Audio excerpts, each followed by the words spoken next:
स्वागत है students. Question है कि uniform elastic plank moves due to a constant force F over a smooth surface. The area of the end face is S and Young's modulus of the material is E. What is the average strain produced in the direction of the force? देखो, ये जो question है ये थोड़ा lengthy question है, इसको हम time ले करके बनाएंगे। अगर तुमको इसका बहुत सारा आइडिया पहले से पता है तो फास्ट फॉरवर्ड करके भी तुम इसको देख सकते हो या स्किप करके भी देख सकते हो, ठीक है। तो मान लो हम इस तरह से एक प्लैंक सपोज करो बनाते हैं। ऐसा एक प्लैंक बना दिया, ठीक है। अब क्वेश्चन में बोल रहा है कि इसके एक एंड पे हम फोर्स लगा रहे हैं एफ, स्मूथ सरफेस पे रखा हुआ है। और इसका एरिया जो है वो क्रॉस सेक्शनल एरिया एस दिया हुआ है, यंग्स मॉडुलस वाई दिया हुआ है, ठीक। और नहीं नहीं, यंग्स मॉडुलस ई दिया हुआ है, एरिया जो है वो एस दिया हुआ है। तो क्वेश्चन में बोल रहा है कि what is the average strain produced in the direction of the force, मतलब कि हमको डेल्टा एल बाई एल का वैल्यू पूछ रहा है। इसी को हम स्ट्रेन बोलते हैं। तो थोड़ा सा बेसिक समझ लो कि Young's modulus is equal to stress जो होता है force by area upon delta L by L. तो यहाँ पर तुम ऐसा मत सोचना कि जो फोर्स एफ दिया है ठीक है और अपॉन में ई ए कर देंगे और एरिया तो एस दिया हुआ है तो एफ बाई ई एस इसका आंसर हो जाएगा। नहीं, ये गलत हो जाएगा। क्यों गलत होगा बताएंगे हम।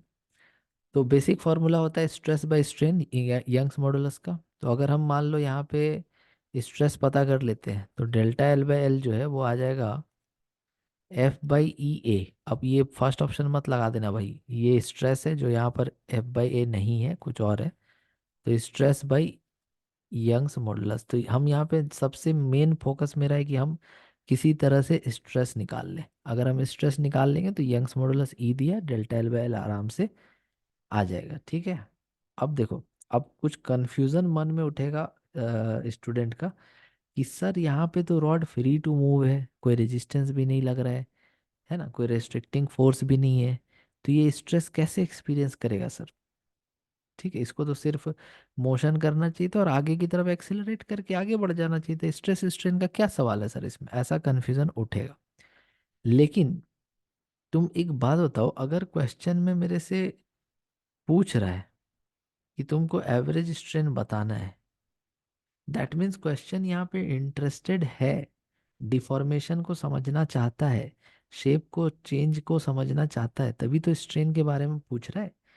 तो उतना ऊपर ऊपर देख करके ये मत बोल देना कि सर यहाँ एक्सेलरेशन होगा मोशन होगा तो पार्टिकल में स्ट्रेस स्ट्रेन होगा ही नहीं, आंसर जीरो लगा देते हैं। नहीं नहीं नहीं नहीं, ये क्वेश्चन में स्ट्रेन हम निकालेंगे। अब कैसे निकालेंगे उसके लिए पहले तुम ये समझो कि हम यहाँ पर पॉइंट जीरो मानते हैं और यहाँ पर पॉइंट एक्स मानते हैं, और इसमें से एक बहुत छोटा सा पार्ट काट करके हम अलग कर लेते हैं और उसको एकदम अलग ही बना देते हैं ऐसे, ठीक है।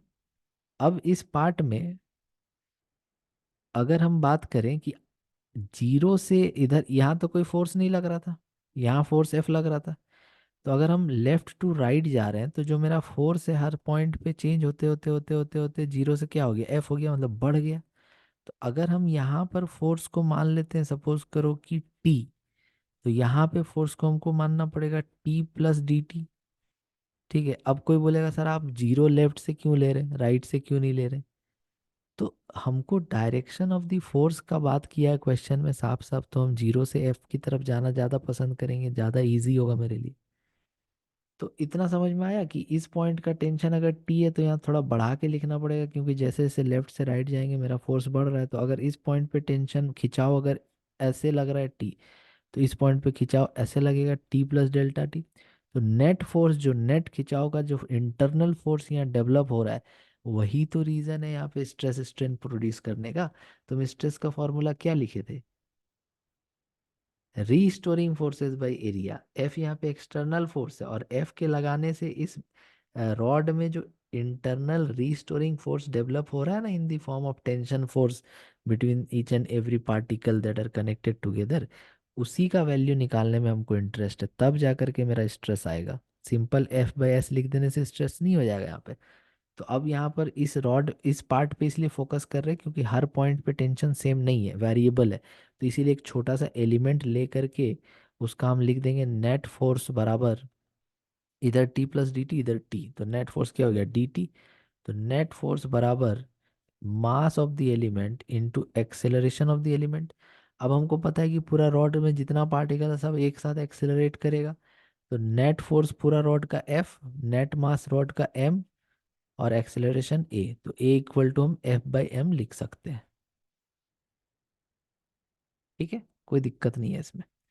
तो डी टी बराबर हो गया डी एम इंटू एक्सेलरेशन। अब देखो, हमको पूरा जो यहाँ पर रॉड है उसका मास पता एम, और सपोज पूरा लेंथ एल ले लो, तो इसका मास कितना होगा, डीएक्स लेंथ अगर इसका है, तो इसका मास को हम ऐसे लिख सकते हैं क्या कि total mass by total length into इसका लेंथ, एफ बाई एम। अब देखो यहाँ पे एम एम कट जाएगा तो क्या आ जाएगा, F by L D x. ये जो नेट फोर्स आया, नेट डी टी कौन सा फोर्स था, इंटरनल फोर्स था, है ना। ये क्यों डेवलप हुआ, क्योंकि हम कैपिटल एफ फोर्स से खींचे थे। तो ये एक तरह का रीस्टोरिंग फोर्स मान लो इसको। तो जो मेरा एक छोटा सा पार्ट पे यहाँ पर रीस्टोरिंग फोर्स आया है वो आया है F by L D x, जिसमें अगर हम पूरा निकालना चाहते हैं रॉड के लिए तो हमको इसको इंटीग्रेट करना पड़ेगा। तो इसका पूरा वैल्यू क्या हो जाएगा, कैपिटल टी बराबर एफ कांस्टेंट है पूरा फोर्स, एफ तो जो लगा रहे हैं वो तो कांस्टेंट ही है ना, लेंथ ऑफ दी रॉड भी एल है ओरिजिनल, और यहाँ डीएक्स का इंटीग्रेशन क्या हो जाएगा, डीएक्स का इंटीग्रेशन क्या हो जाएगा, एक्स। तो ये पूरा पार्ट के लिए हमने निकाल लिया क्या, टी का वैल्यू। समझ में आया, क्लियर है यहाँ तक क्यों किया ऐसा हम।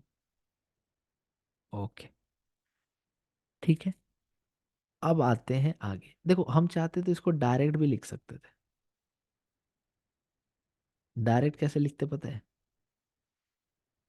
अगर हम पूरा रॉड में देखें तो यहाँ से लेके यहाँ तक लेंथ क्या एल है, फोर्स कितना लग रहा था उधर एफ, तो यहाँ से लेके यहाँ तक का लेंथ एक्स है, तो F by L into x लिख दो।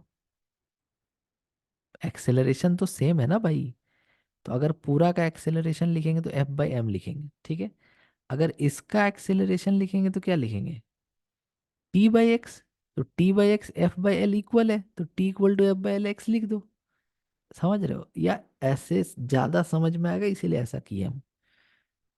समझ गए, नहीं तुम बोलो सर कैसे लिख दिए, क्यों लिख रहे हैं, तो वो सब समझाने के लिए ऐसा लिखना पड़ेगा। क्लियर है, तो यहाँ से मेरा टी का वैल्यू आ गया। अब हम एक काम करते हैं, अब हम यहाँ पर जो dx था, ठीक है ना, उसका इलोंगेशन देखते हैं कितना हो रहा है।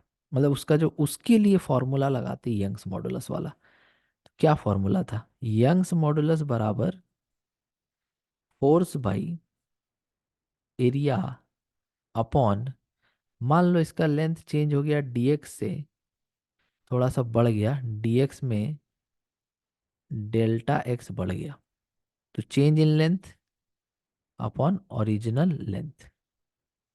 ठीक है, क्लियर है।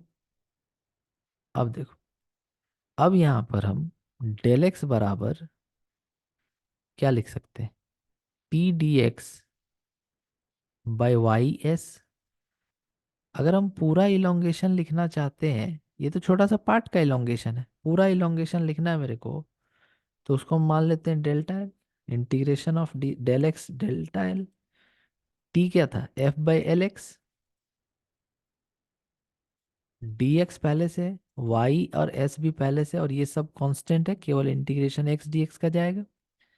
तो F by Y S L, X D X का इंटीग्रेशन कहाँ से, जीरो से एल तक, एक्स डी एक्स का integration X square by two, जिसमें लिमिट रख देंगे एल स्क्वायर बाई टू। तो ये आ जाएगा तुम्हारा एफ एल बाई, एक एल कट जाएगा, F L by two Y S. ठीक है, हमको क्या निकालना था, डेल्टा एल बाई एल, तो डेल्टा एल बाई एल कितना आ गया, F by two Y S, Y मत लिखो इसको, ई लिखो, टू ई एस, क्योंकि क्वेश्चन में ई दिया हुआ है। अब तुम देखो कि ऑप्शन नंबर बी जो है यहाँ पे सही हो गया, F by to E S. अब ये पूरा एक्सप्लेन हम करने का प्रयास किए हैं, उम्मीद है तुम समझ पाए होगे, लेकिन अगर कुछ भी डाउट रह गया हो तो तुम कमेंट करके पूछ लेना, ठीक है। हो सकता है कि कुछ डाउट रह गया हो जो हम नहीं फोकस कर पाए होंगे अपनी तरफ से, तो तुम उसको कमेंट करके मेरे से पूछ सकते हो। Thank you so much for watching.